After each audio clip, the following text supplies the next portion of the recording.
deferred prosecution agreement in which the defendant will plead guilty as charged to the sole count in the criminal case, which is charged as a third-degree sexual assault. The state would ask that his guilty plea be accepted, but that the judgment of conviction be deferred for a 12-month period and allow him to enter into the deferred prosecution agreement. Some of those requirements, all of them are outlined in the written agreement, but some of them include the sex offender evaluation, an AODA assessment, a letter of apology to the victim that was specifically requested by the victim, to be delivered through the DPA monitor, full-time employment or school, and no contact with the victim. If successful, the case will be dismissed. And if unsuccessful and the agreement is revoked, the state will ask for the court to enter the judgment of conviction, and both parties would be free to argue at that time. All right. Is that a correct statement of negotiations, Mr. Torpy? It is, Judge. Okay. And Mr. Leaf, is that what you agreed to plead to here? Yes, ma'am. All right. Mr. Leaf, have you reviewed the early intervention program's deferred prosecution agreement that's been filed with the court? I'm sorry, can you repeat that?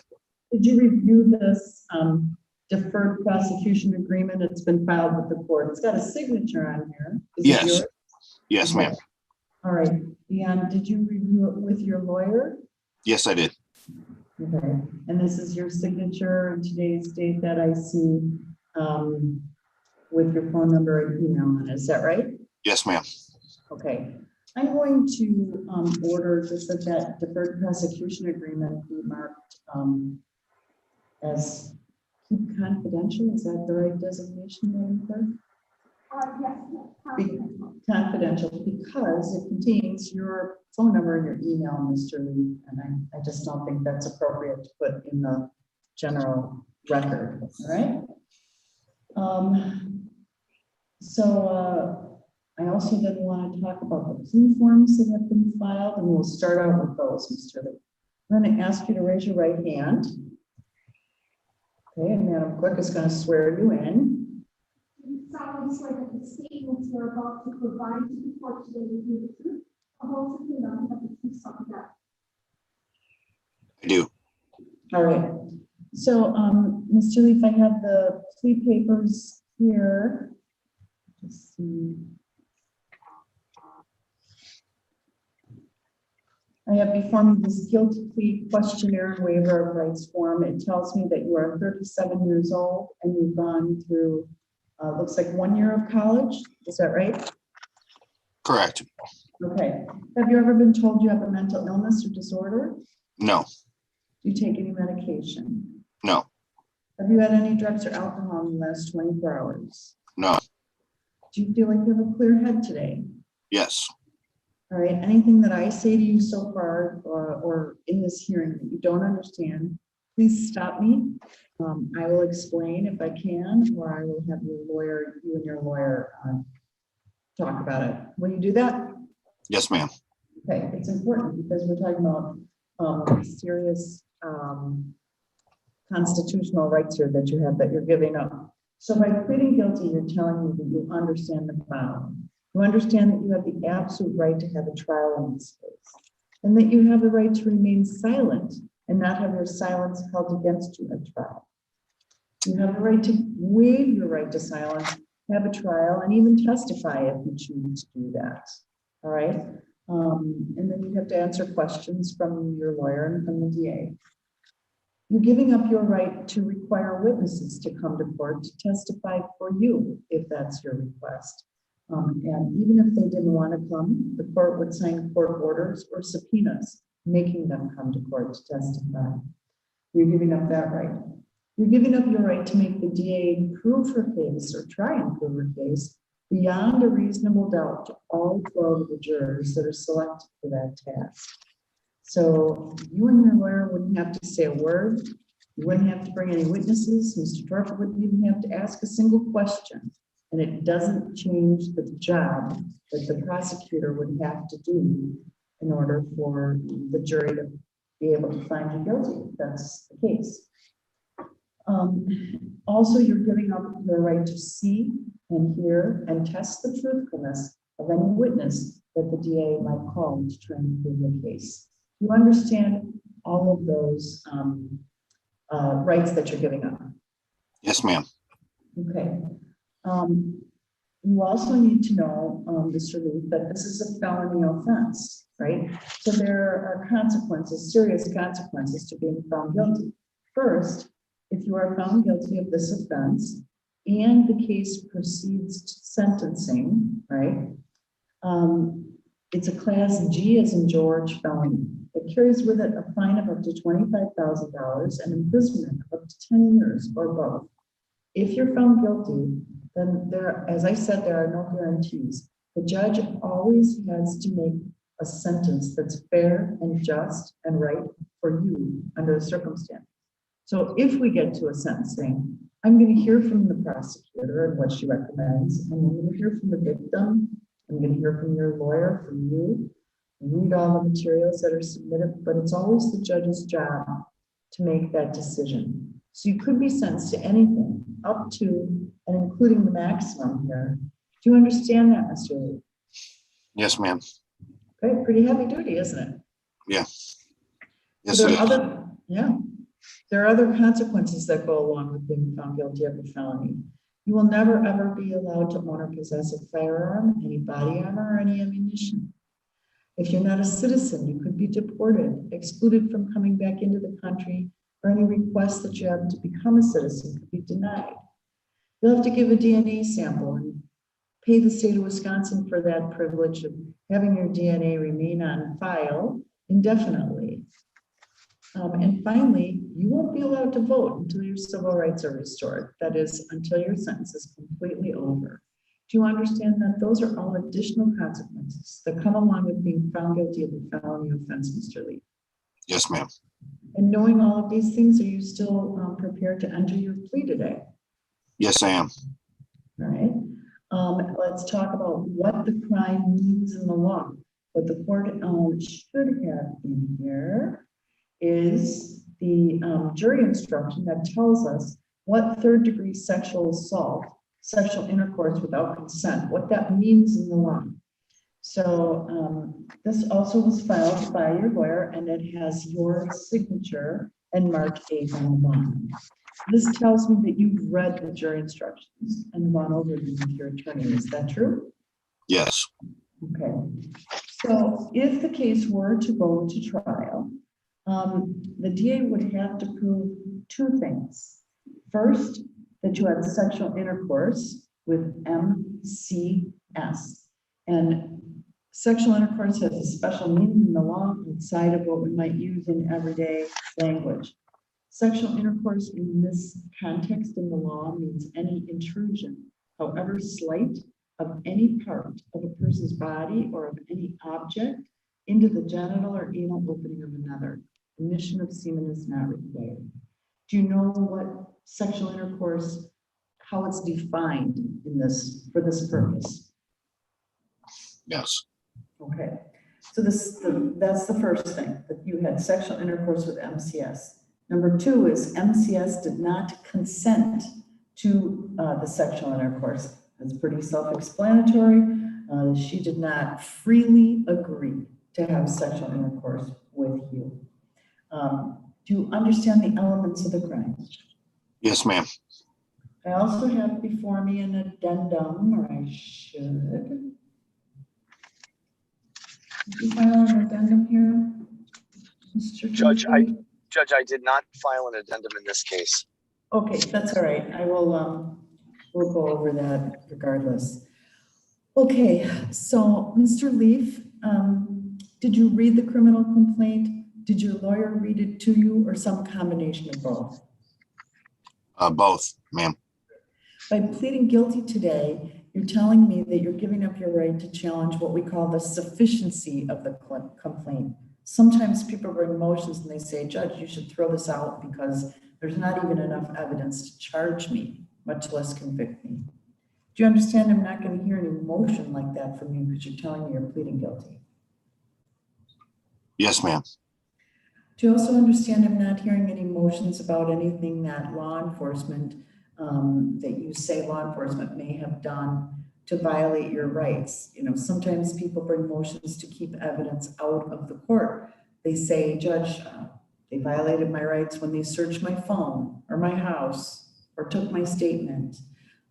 Those are examples. Do you understand I'm not going to hear any of those motions from you because you're telling me you're pleading guilty? Yes, ma'am. You also understand I'm not going to hear any defenses from you, Mr. Leaf. And by that, I mean, the most common one, people say, Judge, I had to act in self-defense, right? So that's an example. Or someone forced me to do what I did. You know, those are examples. Do you understand that I'm not going to hear any defenses from you because you're telling me you're pleading guilty? Yes, ma'am. All right. Do you have any question about what's required of you under the deferred prosecution agreement? No, I'm pretty well read on it. Okay. And do you have any questions about under what circumstances the DA can come back to the court and say, Judge, we're done. He's not doing what he needs to do. Have you talked to Mr. Torpey about that? Most definitely. Okay. And to understand what the agreement says about that. Is that right? Yes, ma'am. Has anyone threatened you with anything or promised you anything to get you to come to court today and enter into this agreement, Mr. Lee? No. All right. Have you had enough time to talk with your lawyer? Yes, I have. Then what is your plea, Mr. Lee, to the charges that set forth in the information in this case? 3rd-degree sexual assault. Guilty or not guilty? Guilty. All right. And are you pleading guilty because you are in fact guilty? Did you do what you're accused of doing, Mr. Lee? Yes, ma'am.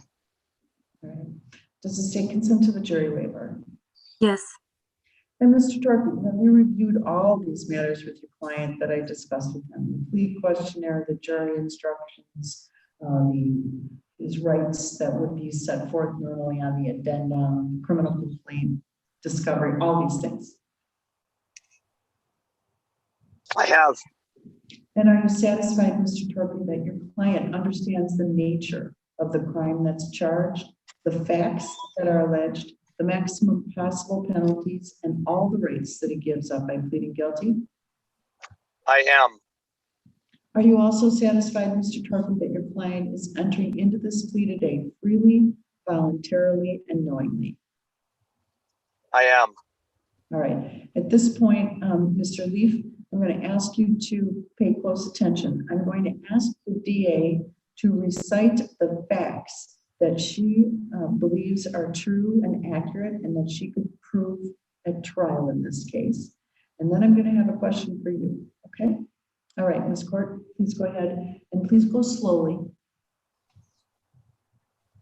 Your Honor, this is an incident that occurred on July 24th of 2020.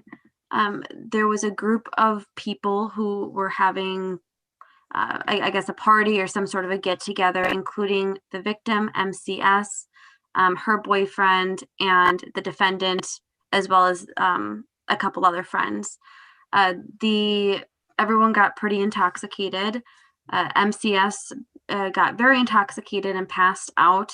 Her boyfriend put her onto the couch, and then later, sort of the next morning, found the defendant passed out somewhere, put him on a different part of the sectional.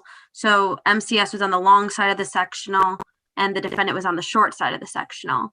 MCS's boyfriend then left to go get food for everybody. MCS stated that she woke up from being passed out by the defendant, quote, sliding into her vagina with his penis. She said that she had no idea he was even in the room because she had slept through that whole process.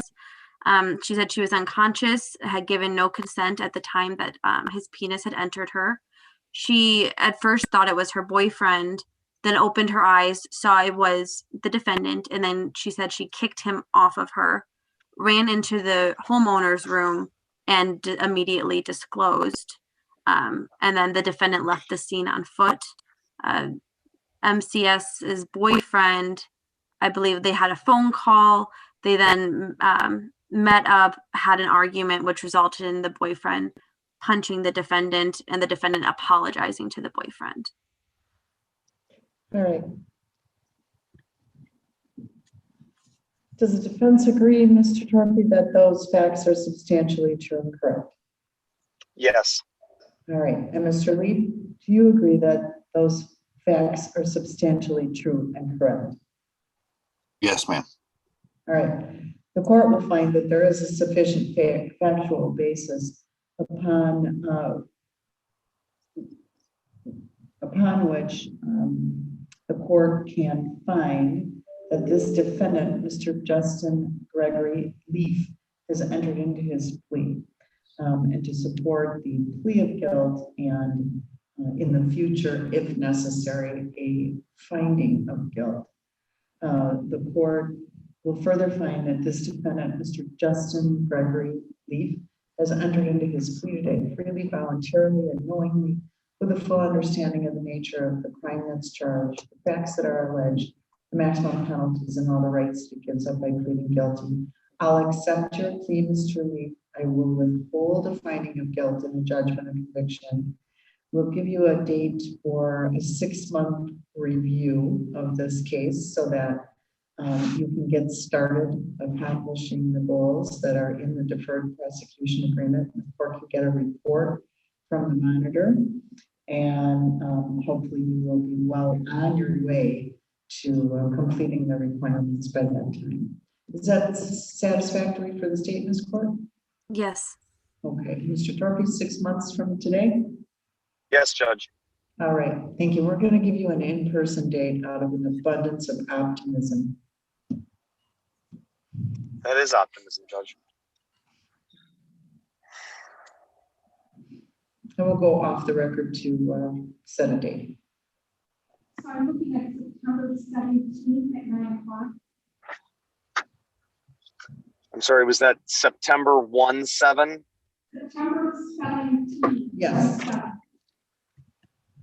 That's fine for the state. Yes, that's fine. At 1 o'clock? No, at 9 o'clock. 9 o'clock. Okay. So 9 Mr. 9 Lee, a.m. Yes, ma'am. Does that work for you?